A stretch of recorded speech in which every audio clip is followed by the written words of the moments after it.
नमस्ते प्रणाम। हम लोग छोट भाई गीतकार विक्की विशाल और साथ में मेरे हीरो हैं। नमस्ते प्रणाम। कैसन बनी आप सब?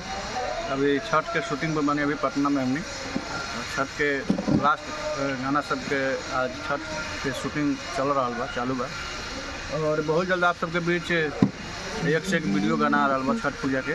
आप सब सही प्यार दुलार आशीर्वाद बनौले रही देख सकत अभी हमने आराम में बानी उपस्थित और लगातार शूटिंग चल रहा बा छठ के। आज तो हम लोग का वो गाना भी रिलीज हुआ है। आज एगो गाना भी बहुत अच्छा रिलीज भइल है, ससुराल छठी माई के। बहुत ही अच्छा गाना है, आगे सुनिए ओकरा के प्यार आशीर्वाद दिया। गाँव में हरवा पड़े कौना गाँव ससुरारवा है, बहुत अच्छा गाना, जबरदस्त गाना बहू, जाके सुनिए। और गाना के जल्द वीडियो भी आ रहा है, आपका बहुत प्यार आशीर्वाद बनौले रहे। समझिए कि हम लोग शूट कर रहे हैं, वो सब गाने भी शूट हो रहा है। टोटल गाने शूट हो रहा है। हाँ, छठ का टोटल गाने शूट हो रहा है, तो समझिए कि कल परसों तरसों से वीडियो आना शुरू हो जाएगा। बस आप लोग प्यार बनाए रखिए और जितना हो सके उतना सुनिए और ज़्यादा से ज़्यादा शेयर कीजिए।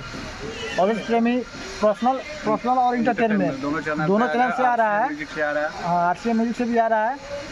तो साफ सुने के बाद एकदम गर्दा कबार देवे के बाद। जय हो बच्चू समाज।